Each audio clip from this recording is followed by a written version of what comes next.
ვის და როგორ შეეხება მთავრობის ახალი ინიციატივა ვალების განულებასთან დაკავშირებით სუბიექტებს შორის ბიზნესგარიგება თუ წინასაარჩევნო პიარსვლა რა ეკონომიკური ეფექტი შეიძლება მოყვეს ქველმოქმედებას და როგორი იქნება 600,000 საქართველოს მოქალაქის ეკონომიკური სარგებელი. Პირდაპირ ეთერშია გადაცემა ეკონომიქსის სტუდიაში ჟურნალისტი ირმა ებრალიძე მუშაობს კიდევ ერთხელ მოგესალმებით. 3 დეკემბერს სპეციალური ვებგვერდი ამოქმედება, რომლის მეშვეობითაც ცესხებლები შეძლებენ პირად მონაცემებზე დაყრდნობით გაარკვიონ, ვინ ისარგებლებს ცესხის განულების ინიციატივით.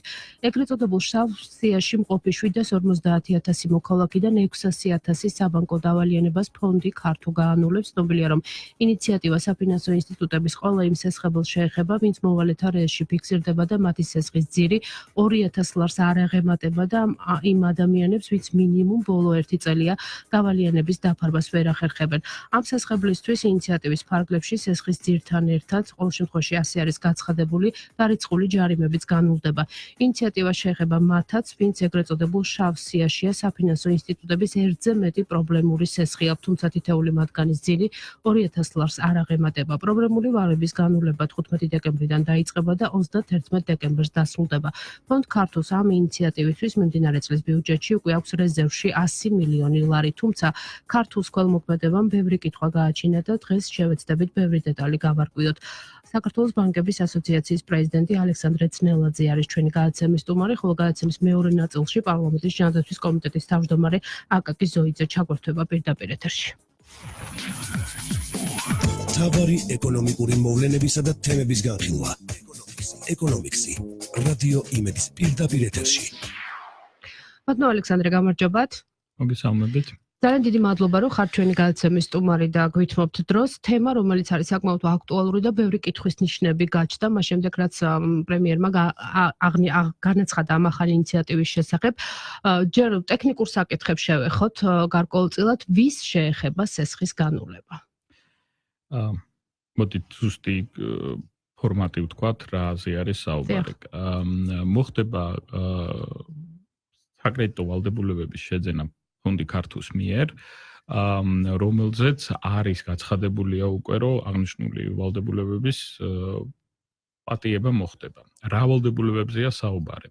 საუბარი არის ვადაგადაცილებულ ვალდებულებაზე, რომელიც ვადაგადაცილებაში იყო 2018 წლის 1 იანვრამდე, ანუ 321 დღეზე მეტი ვადაგადაცილება თუ არის ცესხზე და 2018 წლის 19 ნოემბრის მდგომარეობით ძირი დავალიანება, არა ჯარიმა და პროცენტი, არამედ ძირი დავალიანება არის ნაკლები 2,000 ლარზე. 2,000 ლარი ან ამაზე ნაკლებია. ასევე შეეხება შეზღუდული შესაძლებლობების მქონე პირებს და სოციალურად დაუცველებს, რომლის ვადაგადაცილება უკვე არის 2018 წლის 1 ოქტომბრამდე.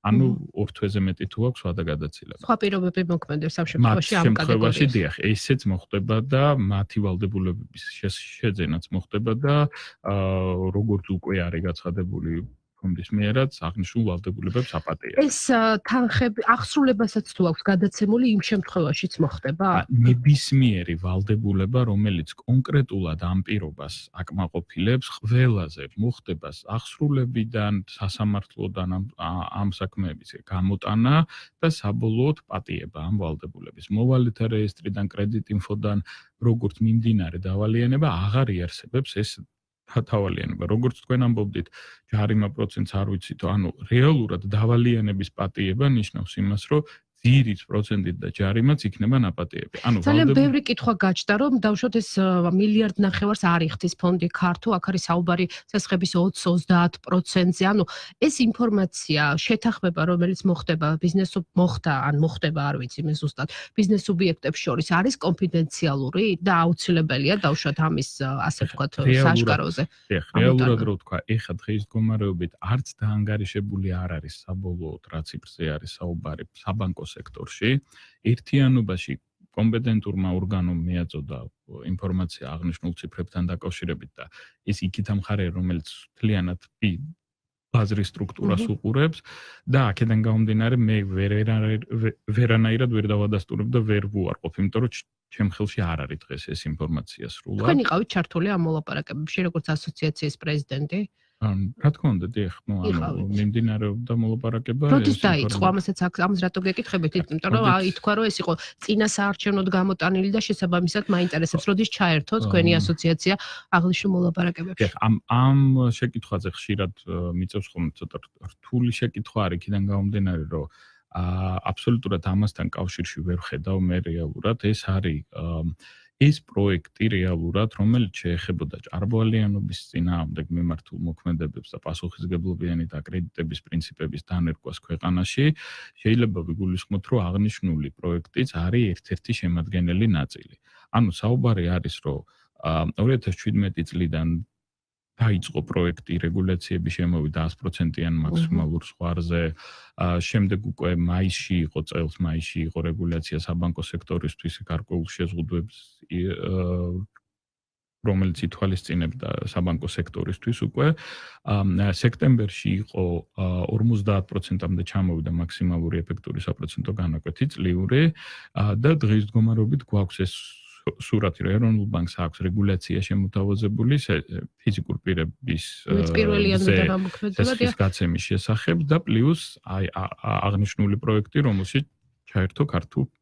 ანუ თქვენ გინდა თქვათ, რომ ეს უბრალოდ დროში დაემთხვა და ეს არ უკავშირდება წინასაარჩევნო პერიოდს. ვერ გავაკეთებ კომენტარს, იმიტომ რომ ნამდვილად ამ ფორმატში მესახება ეს. ანუ ის დამოუკიდებლად ამოგლეჯილი რო იყოს, თქვათ, არა წინამორბედი ისტორიიდან, რომელთან დაკავშირებითაც იცით თქვენც, რომ ამდენჯერმე მე რეგულაციებთან დაკავშირებითაც მქონდა გარკვეული კომენტარები გაკეთებული და აქედან გამომდინარე ვერ გეტყვით რა, ანუ ნამდვილად ვერ გავცემ ამას პასუხს რამდენჯერაც. კარგი, პოლიტიკურ მხარეს თავი დავანებოთ, უბრალოდ ეკონომიკური სარგებელი არის საინტერესო, იმიტომ რომ როდესაც პრემიერმა გამოაცხადა აღნიშნული ინიციატივის შესახებ და მთავრობის წევრებიც ამბობენ იმას, რომ ამ 600,000 ადამიანის ჩართვა მოხდება ეკონომიკურ ცხოვრებაში. ანუ ეს ეგრეთ წოდებული შავი სია მათ უქმნიდათ გარკვეულ პრობლემებს.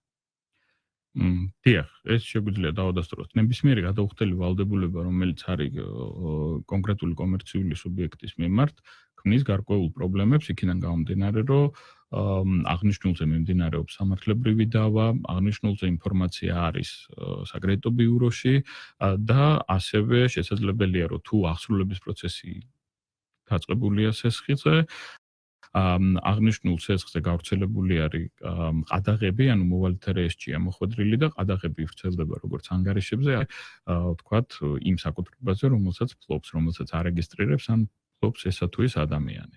აქედან გამომდინარე, მათ ეს ვალდებულებები მოიხსნებათ რეალურად, რა ვალდებულებებზეც ვისაუბრე 2019 ნოემბრამდე რაც არის, ანუ ზუსტად რაზეც აღწერეთ და ეს ვალდებულებები ჩამოეწერებათ, ანუ მათ ეს ვალდებულება აღარ ექნებათ. მათ შეეძლებათ, რომ ნებისმიერი საკუთრება გაიფორმონ თავის თავზე, ნებისმიერ ადგილას გახსნან ანგარიში და ამ ანგარიშზე შიში აღარ ექნებათ, რომ თქვათ, რაიმე საკრედიტო ვალდებულება შეიძლება მიაკითხოს და წამოიღოს ეს თანხა, ყადაღა დაედოს. ამ ვადაგადაცილებულ სესხებში ბანკების წილი რამდენია პროცენტულად? დღეს ვერ გეუბნებით სამწუხაროდ რა, ანუ მთლიან ციფრთან დაკავშირებითაც და საბანკო ციფრთან დაკავშირებითაც დღეს სამწუხაროდ არ მაქვს. ან მიმდინარეობს და ანგარიშება, როგორც გითხარით, ეს არ არის ესე ძალსახად მარტივი ფორმულა, რომელიც ახლა შემიძლია რომ ვთქვა რა, ანუ არ მაქვს. რეალურად არ მაქვს დღეს მდგომარეობით, სადღაც ერთი კვირის შუალედში გვექნება ეს ციფრით სავარაუდოდ და ამ ციფრსაც გავაჟღეროთ.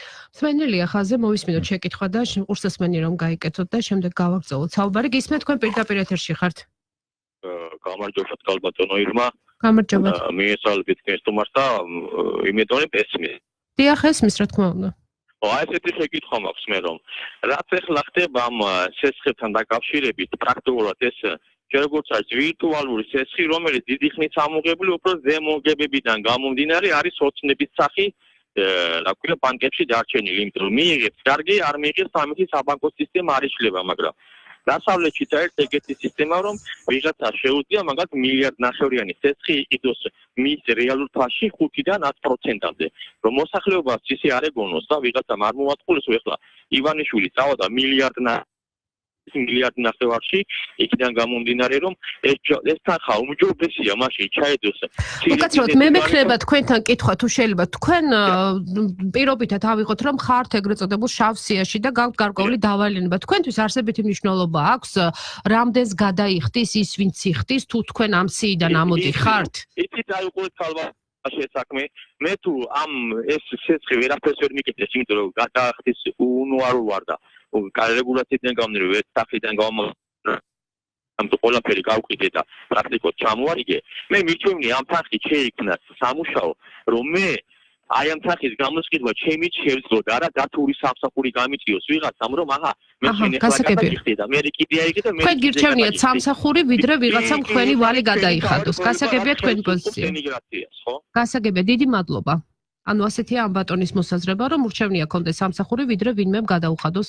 სესხი ხო აღნიშნული შეკითხვა არ ვიცი რამდენად ჩემთან არის დასმული იქიდან გამომდინარე რომ მე შემიძლია შევაფასო თვითონ რა გასაგებია მე ამას ვკითხავ მაშინ აკაკის ზოიძეს პოლიტიკური ნაწილია უფრო ძირითადად ანუ რეალურად რაზე არის საუბარი საუბარი არის საკმაოდ დიდი რაოდენობით მსესხებლებზე რაც იყო გაჟღერებული ბატონ პრემიერ-მინისტრის მხრიდანაც და ფინანსთა მინისტრის მხრიდანაც რომლებიც რეალურად შესაძლებლობა ექნებათ ეკონომიკურ საქმიანობაში დაბრუნდნენ.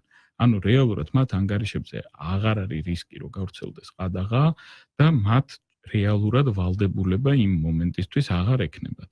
საუბარი არის იმაზე რომ ზუსტად მათ შეეძლებათ ლეგალურად იმუშაონ და ანგარიშზე მიიღონ ეს თანხები ხელფასი მაგალითად ან სხვა შემოსავალი. ასევე მეორე საკითხს გეტყვით უკაცრავად აქვე ვიტყვი. საუბარი არის უმეტესი ვადაგადაცილებული სესხები აღარ იქნება. ანუ ვადაგადაცილებაში მყოფი ადამიანების უმეტესობა აღარ იქნებიან ვადაგადაცილებაში.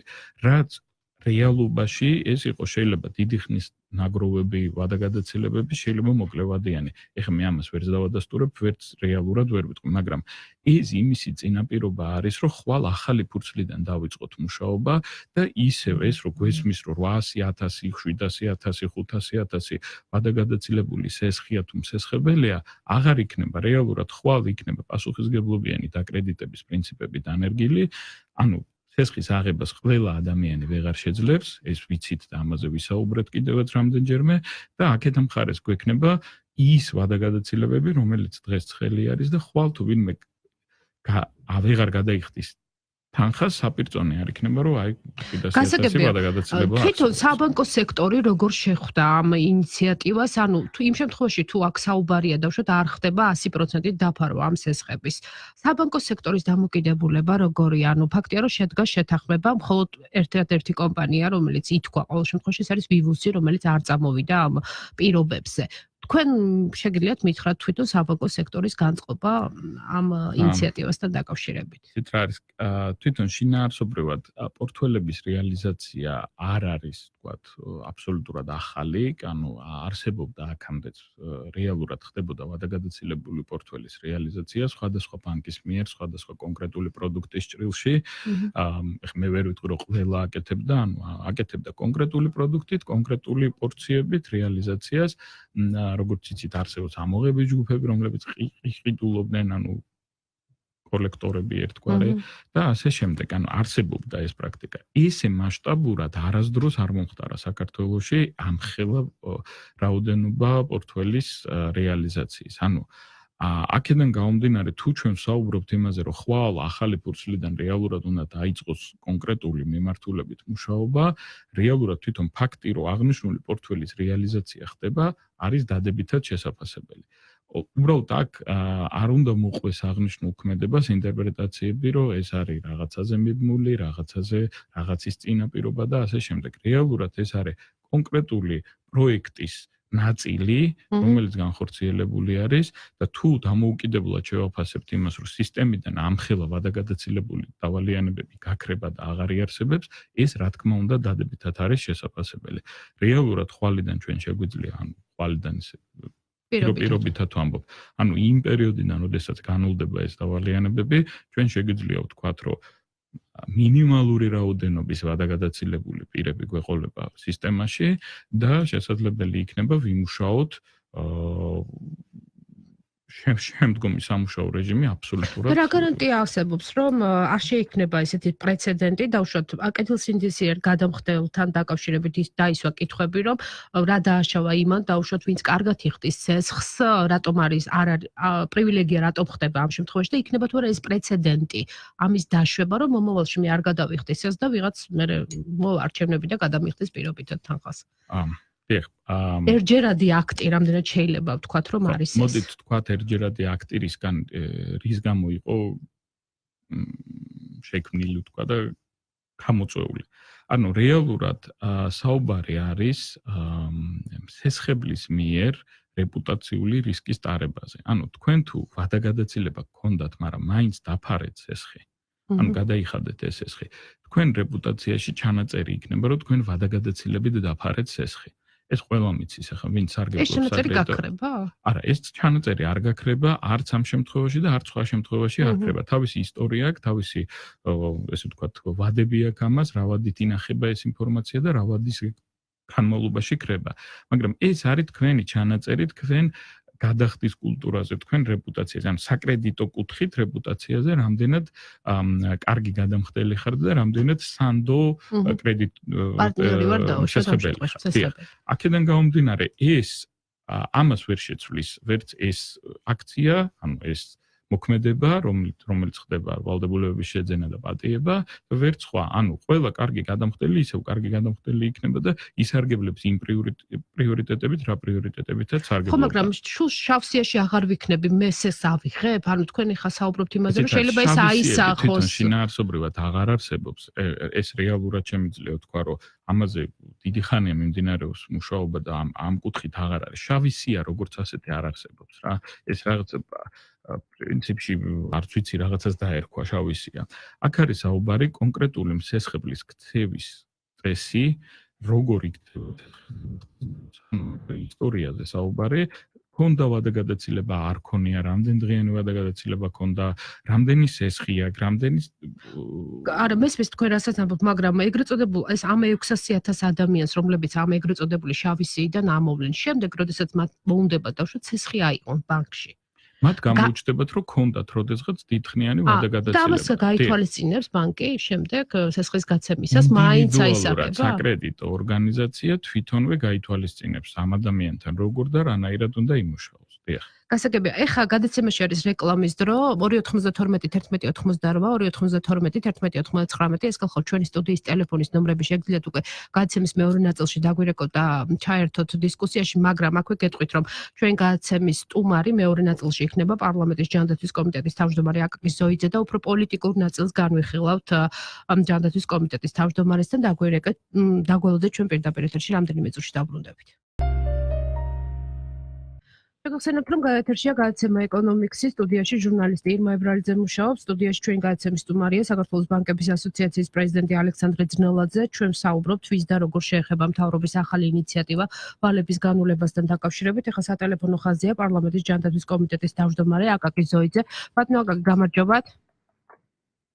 ძალიან დიდი მადლობა, რომ გვითხოვთ დროს. ჩვენ მეტნაკლებად ვისაუბრეთ ამ ინიციატივაზე, ვის და როგორ შეეხება. მე უფრო თქვენთან მაინტერესებს ამ ქველმოქმედების, ასე ვთქვათ, პოლიტიკური ნაწილი, იმიტომ რომ ეს არის სუბიექტებს შორის ბიზნესგარიგება, თუ ეს არის წინასაარჩევნო პიარსვლა, იმიტომ რომ ესეთი კითხვები დაისვა მას შემდეგ, რაც აღნიშნული ინიციატივა გაჟღერდა.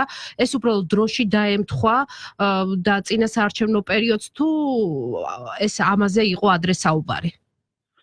მე მგონი არაერთხელ ითქვა და მაინც კიდევ ერთხელ მეორებ, რომ ეს არის მთავრობის სიღარიბეს დაძლევასთან ბრძოლის პროგრამის, კომპლექსური პროგრამის ერთ-ერთი მნიშვნელოვანი კომპონენტი, რასაც ქვია ჭარბვალიანობასთან ბრძოლა, რომელიც ეს პრობლემა განსაკუთრებით აქტუალური და მწვავე გახდა ბოლო რამდენიმე წლის განმავლობაში, თუმცა სათავეები, რა თქმა უნდა, არის ის დერეგულაციის რეჟიმი, რომელიც 2007 წლიდან შემოვიდა საბანკო სექტორში და პრაქტიკულად გააუქმა ნებისმიერი ჭერი საჯარიმო სანქციებზე, რამაც ხელი გაუხსნა ადამიანებისთვის პრაქტიკულად ესე იგი 100 ლარის გამო შესაძლებლობას იმისა, რომ დაეკისროს 2013-4,000 ბარის გადახდა. ეს იყო ძირითადი არსი ამ ინიციატივის არის ის, რომ ჩვენ პირველ რიგში გავაკეთეთ ის, რომ მომავალში აღარ მოხდეს ეს ჭარბვალების აღება, ან მოახდეთ გონივრული რეგულირება, პასუხისმგებლიანი დაკრედიტების სახელი ცნობილი, რომელიც პირველ იანვრიდან შემოძღავაში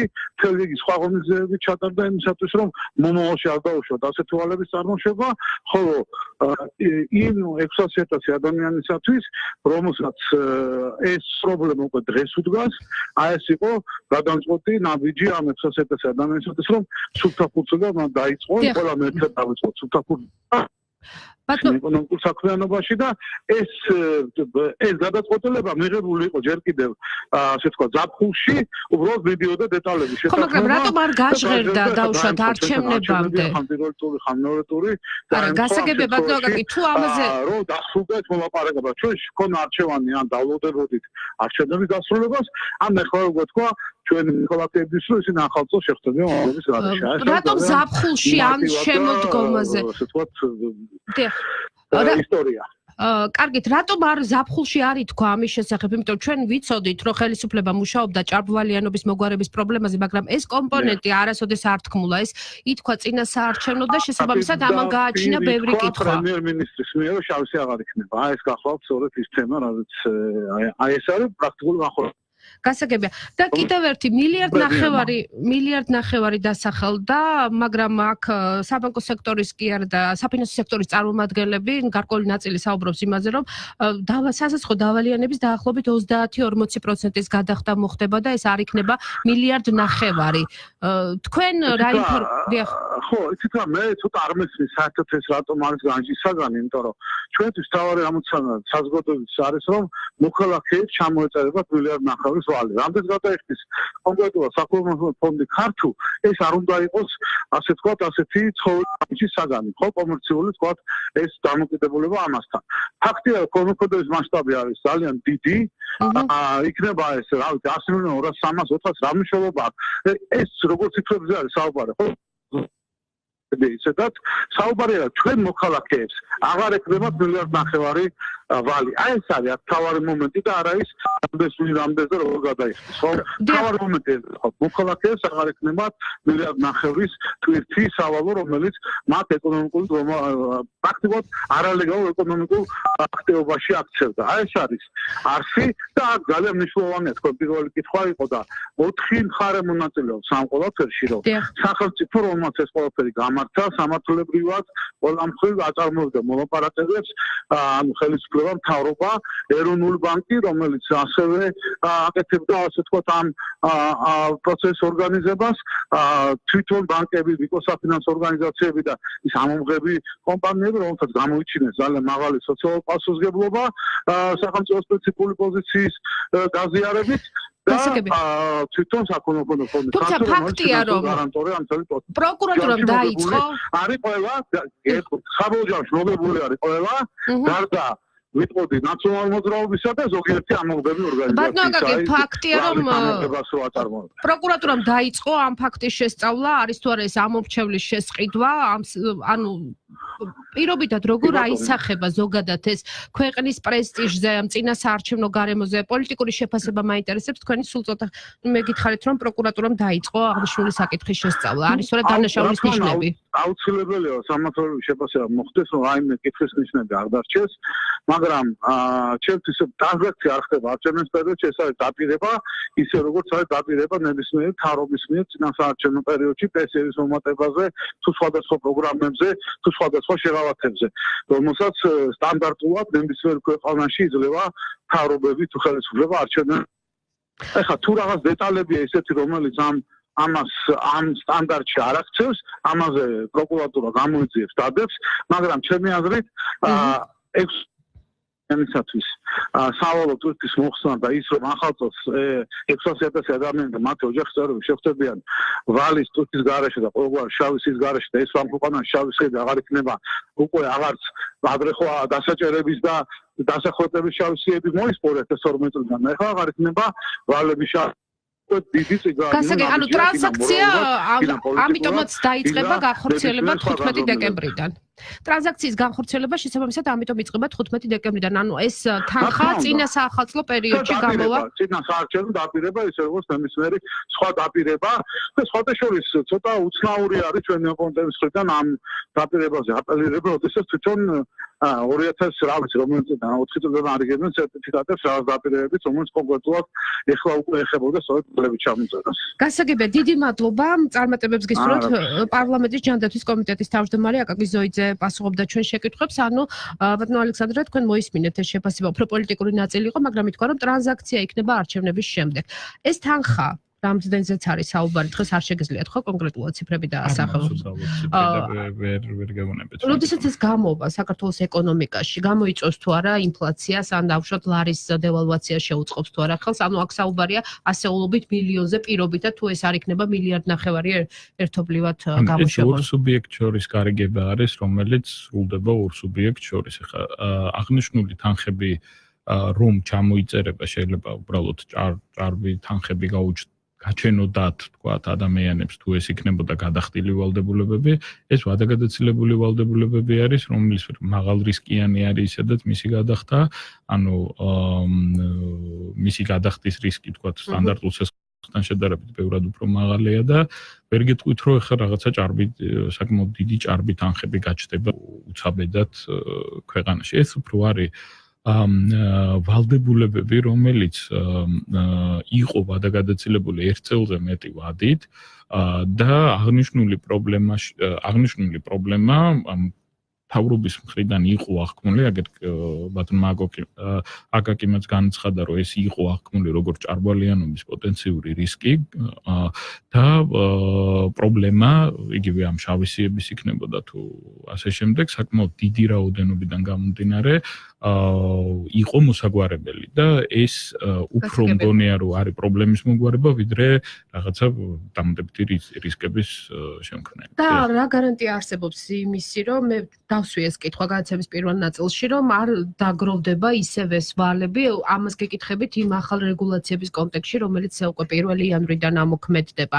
ანუ ის რეგულაციები, რაც იქნება ფიზიკური პირების დაკრედიტებას, რაც შეეხება ხელს შეუშლის მსგავსი ტიპის ვალების დაგროვებას, იმიტომ რომ მე მაგალითად მახსოვს ისეთი შემთხვევები, რომ ბანკები დავუშვათ ცეს აძლევდა ყველას, რომ ვინც არ მუშაობდა, განმადებას იღებდა ყველა, საუბრობ რამდენიმე წლის წინანდელ პერიოდზე.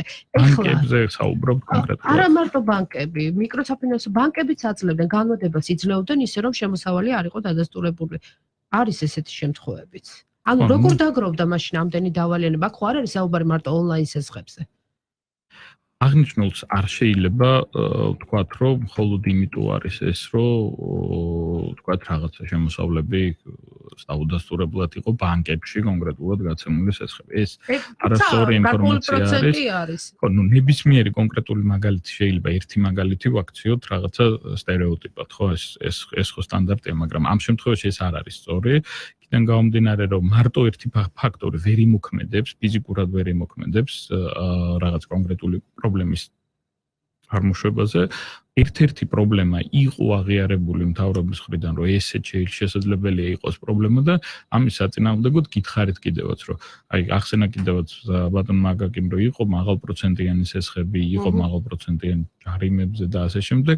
ამაზე ყველაფერი შემოვიდა რეგულაცია, ანუ რა რისკებიც დაინახა სამთავრობო სექტორმა, მიიღო ამასთან დაკავშირებით ეროვნულმა ბანკმა, პარლამენტმა შესაბამისი ზომები და მიმდინარეობს ამაზე მუშაობა, მაგრამ ის რა რეაგირებას გამოიწვევს, თქვა და რა ეფექტს მოახდენს, ეს მხოლოდ დროში თუ ვიტყვით, რომ რა ეფექტი იქნება, მაგრამ რეალურად ეს შემადგენელი კომპონენტი, რომელიც არის დღეს ამ ვალდებულებების გამოსყიდვა და პატიება, ნიშნავს იმას, რომ ვიწყებთ ახალი ფურცლიდან და პირიქით უფრო შეიძლება ვთქვათ, რომ უფრო მკაცრი შეიძლება იყოს აღსრულების პროცესი და მკაცრი იყოს ვადაგადაცილების მიმართ რეაგირება, ვიდრე ეს იყო წინა პერიოდში, იმიტომ რომ წინა პერიოდში რაღაც კონტექსტში იყო ხოლმე განხილული, რომ აგერ ამდენი ვადაგადაცილება არსებობს. ხვალ ეს ვადაგადაცილებები აღარ იარსებებს და სულთად დამოკიდებული არის მსესხებლის და გამსესხებლის პასუხისგებლობაზე, რამდენად კეთილსინდისიერად გადაიხდის ის ადამიანი ამ ვალდებულებას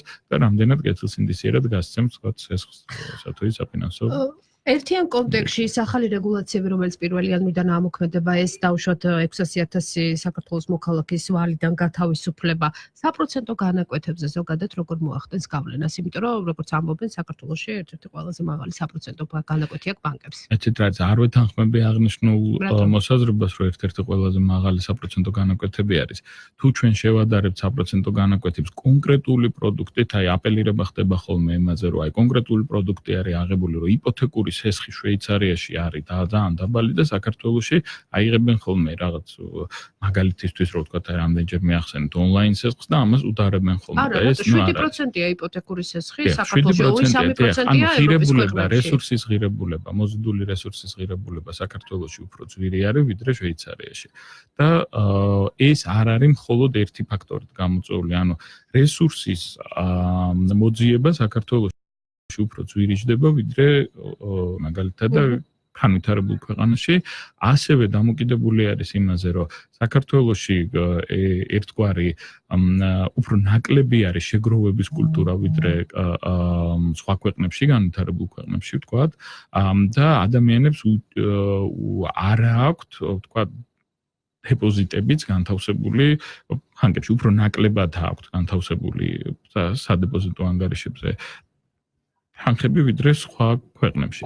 ანუ აქ საუბარი არის ორ ფაქტორზე. ერთი არის, რომ მოთხოვნა მიწოდებისთვის, ანუ რა ფასშიც არის მოთხოვნა, იმ ფასში არის რეალურად რესურსი და მეორე მხარეს გვაქვს ჩვენ რესურსის ღირებულება, ანუ რესურსი საქართველოში არ ღირს იაფი რა, ანუ საქართველოში ამა თუ იმ რესურსის მოძიება საფინანსო ინსტიტუტს უჯდება უფრო ძვირი ვიდრე ევროპაში. და 1 იანვრიდან როგორ იქნება რესურსი? რესურსის გაიაფება 1 იანვრიდან არ იქნება, ესე ვთქვათ, ესე არ არის.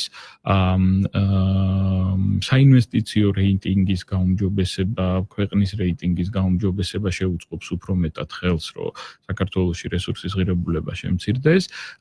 1 იანვრიდან შესაძლებელია ისიც ეხ კონკრეტულ პროგნოზს ვერ გავაკეთებ, იმიტომ რომ ერთი ფაქტორი არ არის, შესაძლებელია გარკვეულწილად იმოქმედოს პროცენტზე იმან, რომ კონკურენცია იმ ადამიანებზე, ვინც შეძლებს რომ სესხი აიღოს, უფრო მეტი იქნება და აქედან გამომდინარე შესაძლებელია რომ რაღაცა საპროცენტო განაკვეთში ცვლილებები მოახდინოს, მაგრამ ეს არ იქნება არც განახევრება და არც რაღაცა კატასტროფული რა შეიძლება იმ დრაფტს, რაც დღეისთვის თქვენ გაქვთ ამ 1 იანვრიდანაც უნდა ამოქმედოს, შესაძლებელია რაიმე ცვლილებები შევიდეს კიდევ?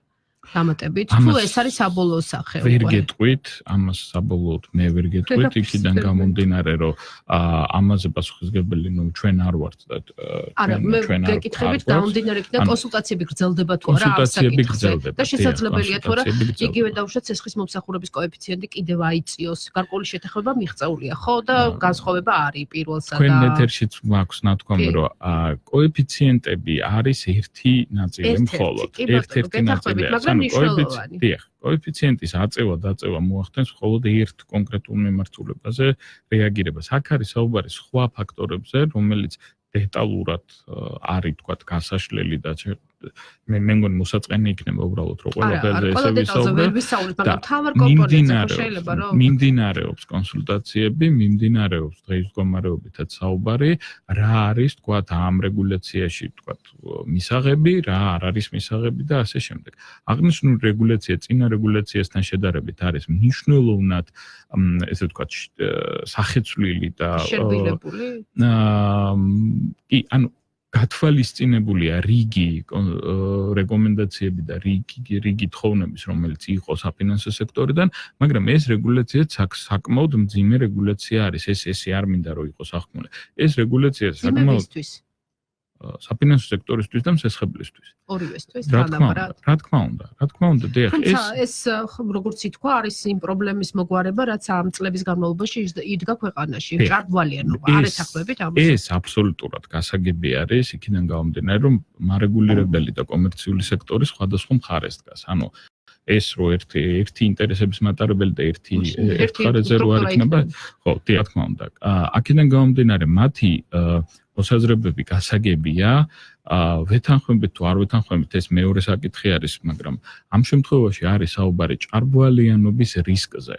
ანუ არის საუბარი იმაზე, რომ ჭარბვალიანობა დღეს კი არ არის, ანუ არამედ ის ტენდენციები, რა ტენდენციებიც იყო წინა პერიოდში, ამან შეიძლება გააჩინოს ჭარბვალიანობის რისკი რაღაც გრძელვადიან პერიოდში და ამის საწინააღმდეგოდ ხდება ვთქვათ რაღაცა რეგულაციების შემოღება.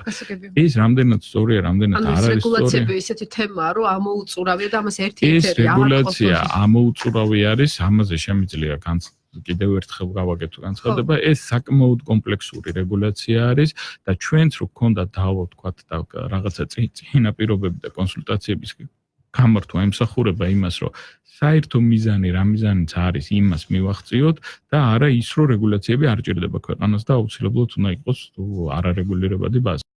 რა, ანუ ესეც მინდა რომ სწორად იყოს. ხო, ну ზოგადად ისევ თუ იმიციებით რაც ჩვენი განათლების მთავარი თემა იყო, თქვენთვის ეს არის მისაღები და ეს არის კარგი ქვეყნისთვის, ეკონომიკისთვის და საბოლოო ქვეყნისთვის რამდენად კარგი არის ამის შეფასება გამიჭირდება რომ გავაკეთო საფინანსო სექტორისთვის ეს კომპლექსურად ვადაგადაცილებული პორტფელის გაყიდვა და შემდეგ გაქრობა არ არსებობდა და ის მგონია რომ კარგია არის. და ციფრებს რაც შეეხება, შეიძლება რომ გაჟღერდეს ეს ციფრები დაუშვათ.